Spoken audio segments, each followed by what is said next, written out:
Alright, look at me in the pink eyes. Before we get into any of this, I'm going to go ahead and tell you, Flexa did not offer me a job. I am not getting paid by Flexa. There is no form of monetary compensation. And I have zero ideas about any timelines. Everything that I'll be discussing in this video, I have no clue to when it'll happen. Could be tomorrow, next week, 5 weeks, 7 months, 20 years. I got no clue. And yes, I can still DCA into AMP. Again, don't follow my financial advice because I don't try to give you any. That's just what I do. That's my own personal investment strategy. Nothing has changed. So any thought of that I have any sort of insider information to help me? No, I really don't.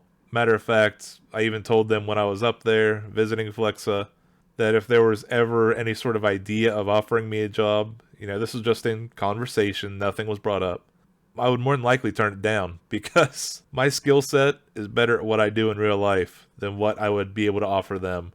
The vision, I think I've connected a lot of the dots. I don't want to slow any of this down. I really don't. I want this all to play out like how it should. And in my own personal opinion, if it does, it's going to be massive. I would even argue world changing. But hey, so let's get into this video. And welcome back to the channel, everyone. Yes, it has been a bit of a bear to get this video made. Not that anyone told me not to do something, but it's one of those I wanted to cover my own butt. Every business wants to protect their secrets, so it was a little bit difficult, and I reached out for clarity, got that clarity, and now let's begin. And plus, there's just been a lot going on. There really has. So let's start off here with the AMP Network rewards. And yes, there is going to be a vote on the forum.amptoken.org regarding this. It's basically just going to smooth out the curve. Otherwise, you would go from like 2 billion down to 1 billion. And you know what? It's just better if Bubby explains it. So as Bubby's saying, instead of adding more tokens, they're just going to restructure, gradual decrease over time. So again, instead of cutting from 2 billion to 1 billion for the next year, it's just going to be a slight gradual decrease rather than an abrupt and unexpected shock. So yes, I've already thrown my support behind this. The vote's going to be coming up. I personally hope that it will pass. And also on the 21st of March, which today's the 25th, 10 a.m., just that way you know, we can see here that Bubby announced also in the same AMP token Discord. I just took a screenshot and highlighted it because it's very, very good news. They're kicking off user testing. Full disclosure, I am one of the people that's going to be testing. I was approved. I filled out the Google form, everything. So yes, I've been selected as one of the testers for Ampera. Now, I won't be giving you any info unless they want to clear it first. I didn't have to sign anything or anything like that. It's going to be a test net. It's not going to look very pretty. So I'm sure if I put it out, everyone's going to be like, oh, this is garbage, blah, blah. Yeah, that's not... Test nets are done before really the polish has been put on the user interface. We're just here to test anything, see if it breaks, and try to break it if we can. We'd rather do it now in testnet where nobody loses any money. And yesterday, the 24th, zkSync, they teased the announcements. Anchor... Argent, there was a few others that were teasing this because it is the ZK EVM. It is now Mainnet Alpha, open to all users. So pretty interesting, the new era of zkSync with Ampera coming out. Again, very good coincidence. And speaking of, I went ahead and got on the list for Argent's wallet because they are going to start onboarding people into the zkSync-era, formerly known as zkSync 2.0. So it's just going to be a gradual mainnet alpha. People are going to be started putting in slowly, and then all of a sudden, hey, it should be full, good to go, everything. I'm looking forward to seeing when I do get that approval, and hopefully there's some cool stuff on there and easier ways to do things. And Meditations 180, good for finding the patents and posting them. They found the patent in the drawing. This, again, I said the best part of this are those two circles, the real-time and the non-real time. See, a real-time sort of instantaneously, non-real time, it's taken a little bit. That's going to be very interesting, especially when you look and see what's in each loop. The digital asset exchange is real time, and the non-real time is the consensus network computing entities, like proof of stake, proof of work, trying to reach consensus. And if you click down here at the link they shared, which you can see the drawings yourself, I didn't really care to look at all the drawings. I didn't really have much time before this video, but the abstract is a pretty good read. So yeah, it does some stuff with staking, tells you about data interaction fees and how that is converted into system digital assets, providing the system digital assets to the stake pool. Sounds like a reward system in me with non-real time, But hey, I don't know what they're doing here with this. This could just be something that's not really important, but I think it would be incredibly important because they went through the time to get the patent. I did get to meet the team in NYC. It was a great time. We had a lot of talks. I met tons of people. You know, Sydney, Sally, Zach, Dave, Roberto, Trev, Adriana, Nihana, and Daniel C. McCabe. Everyone calls him Danny. Great guy. But yeah, great team, very professional, very happy to be up there. Can't say enough good things about them. They have been working. And I get to share with you some of the things that they told me and some of the questions that I could even ask. And you'll even see an example of it here when I talk about it. I could ask them, but there'd be no way that they could even give me a response because, you know, there's rules in place. Businesses keep their secrets. That was part of the delay, was I had to get clarification on things, get some expressed consent that I could actually share it. But now the consents have been done. The questions have been going over the fine-tooth comb. The answers have been going over the fine-tooth comb. So let's start talking about it. So this is not going to be like my usual type of video. I'm going to put my profile picture from Twitter up here. Yes, that's probably the worst case of pink eye you've ever seen, but this will be whenever I am asking a question. Whenever I switch over to Flex's Twitter page, that will be me giving you the response in my own words. So that way we can keep this simple and hopefully quick, and it's not any more of a pain to edit. It already is, so let's get into it. Alright, the very first question I asked, very, very important question. What is the status of the SDK? That's very important to the community. Everyone wants to know, where's the SDK, what's going on, you know, any updates you can share. There's been 3 iterations. That's because there was feedback from developers. A lot of that feedback had to do with self-custody features, functionality type deal. So when they took all that feedback, they went back to the drawing board and they said, you know what? It's more than just the Spend SDK. It's now going to be the Spend kit, the Scan kit, and the Identity kit, which are stylized like such. So if you were playing my Twitter game the other night, I had the spaces in there because that was just easier to do. But yes, that is what it's going to be now. The Spend kit, the Scan kit, and the Identity kit. They've been working on those for the last 9 to 12 months, and Flexa wanted me to share with you some of the functionality that I saw. Spend kit, it's a lot more simpler of a UI than Spedn, and that's a good thing. It's a lot easier to use. You don't have to like start jumping around to add funds or to spend. It's sort of like all there on the main splash page. You've also got a scan kit for scanning QR codes and things like that. Think about Spedn with how the camera was in the background. Sort of similar. Has some e-commerce potential, especially because, you know, you don't have a scanner on your computer anymore. You know, it's not 1998. And I just laughed thinking about someone doing that with an old scanner. But anyway, there's also the Identity kit. Now, with the Identity kit, a lot of it has to do with KYC and those spend limits. And this will be like, I think it was said it would be like under a minute, 30 seconds to get full KYC. It was very similar, I would say, to doing KYC if you've ever set up an online bank account. I would say it was very similar to that. And personally, when it comes to the SDK and the stuff I saw, the UI and UX parts, there's no doubt they've been focusing on that. No doubt in my mind whatsoever. I thought it was easier to use than Cash App. It was just incredibly smooth and silky. And also on the Spend kit, there was something interesting. You know what? I want the community to hunt a little bit. They like to play the game. So it's a hashtag. Feel free to guess and find. Now, this is a rough question. There's been talks, and I've definitely wanted to bring this up, the depreciation of Spedn, because with this new SDK launching, the wallet partners that are going to be launching, well, what about Spedn? What's going to happen to it? I'm sad to see it go, but I can also see it go. And that also brings up the question about Bitcoin. Yeah, there's Spedn in Bitcoin. I don't know many of the wallet partners that are supporting Bitcoin, but I wanted to ask, what can they tell me about Spedn, and is there any sort of migration path? Said that Bitcoin is a massive consideration as they want to make a clean migration path for when the time comes to end Spedn. Not any, you know, it's not, they're not shutting it off before the SDK, duh. But again, nothing's final. So they have some options that they're testing out. They said more than likely it'll involve a MPC wallet, which stands for multi-party computation. And really what that means is it'll allow you to click a button and your Spedn assets turn into self-custody assets, which will be connected to your Flex ID, but on your self-custody wallet. So that would allow withdrawals and deposits to be unleashed and untethered. So yes, there is a plan for when that time comes. It's just not happening right now. So keep on Spedn.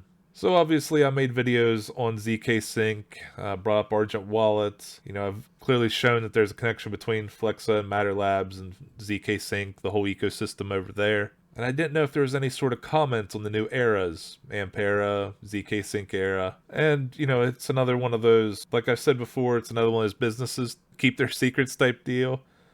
Flex's response was that they're an open investor in Matter Labs, and Argent was one of the recipients of the wallet developer grants. But other than that, they can't really talk about anything that they might have in the works or might be coming up with them. At least not at this time. And then I, made sure to follow up. What can you tell us about Ampera?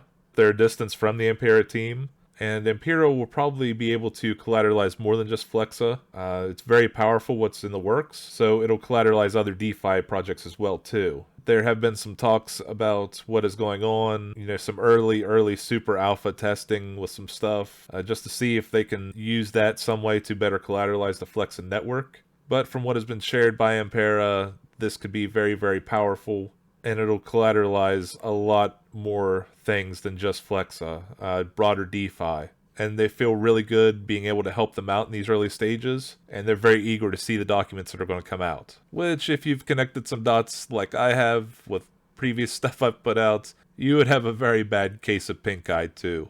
So, probably one of the biggest questions that we've always asked regarding Flexa, fiat. Now, side note people, this is how you ask a question, not saying when fiat, but rephrase it. What would be the limitations of enabling fiat on the Flexa network?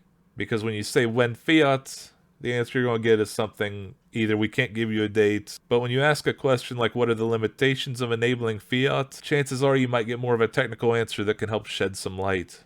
So, I did ask the limitations of enabling fiat. That was the question. So they said there are some limitations, but they have mainly focused replicating the functionality of credit cards.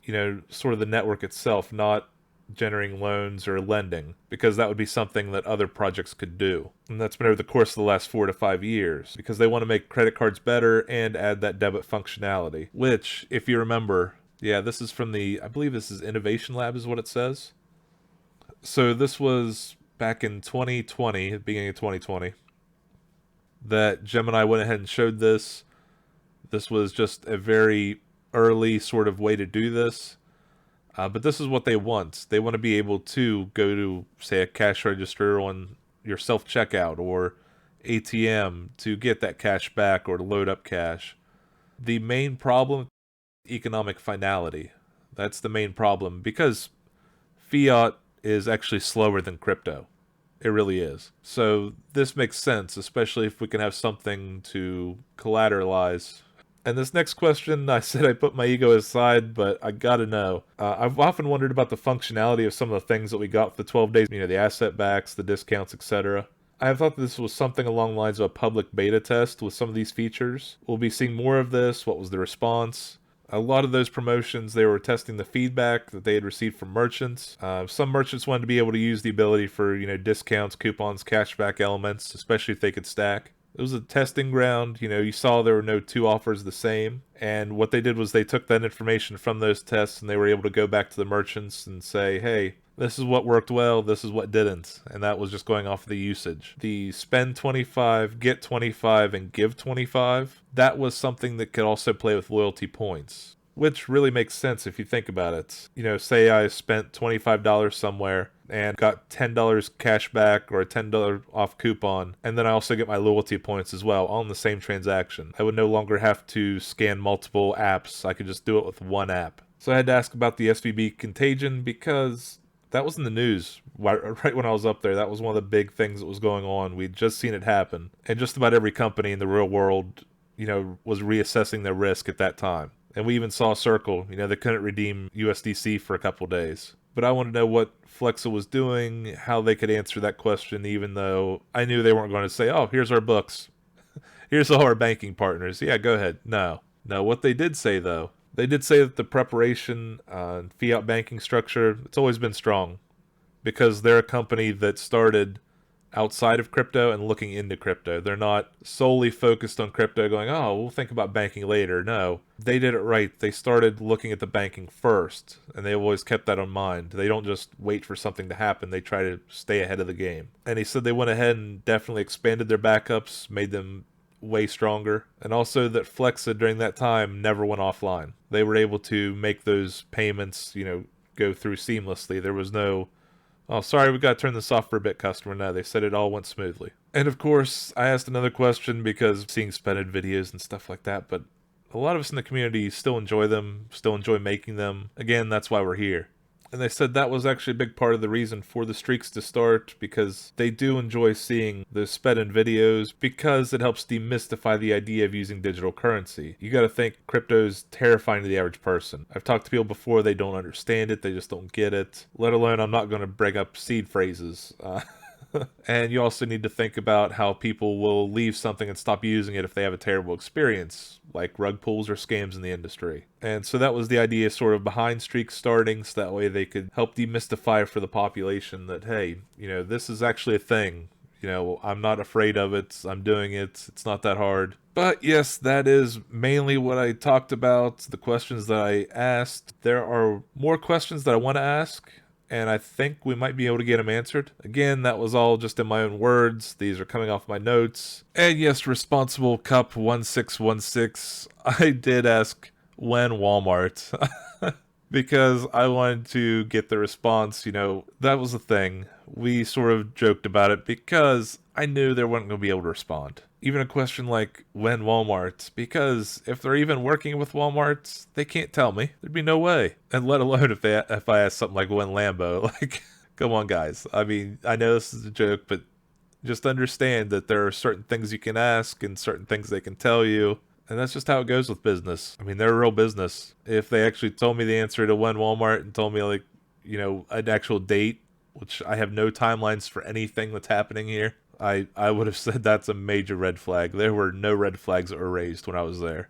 So, bring up my pink guys here again, just to let you know that there are some things that are happening. I might in the future have a guest host, at least a guest. But yes, I want to try to share as much as I can about the entire AMP ecosystem that's happening. Not only from Flex's perspective, but also from Ampera's perspective. If I were to give any sort of timelines on my videos when it comes to that, it'll probably be like 3 months or more. And that's only because my real life is busy. I do work for a living. Coming up soon, I won't be able to make a video for like a month. So that's what's happening with my life. But yes, there are still things in the works. We're going to try to get more information coming out, especially because, as you can see, things are starting to roll out. A lot for the AMP ecosystem. And we're going to see, if I were to guess, we're going to see a good amount of news. Sort of a rolling news cycle, which hopefully everything starts landing right, working right, and that happens. So, until next time, I will see you later. And hopefully I can put out another video. Again, like I said, my life's getting hectic, but I'll try to put out as many as I can in the meantime.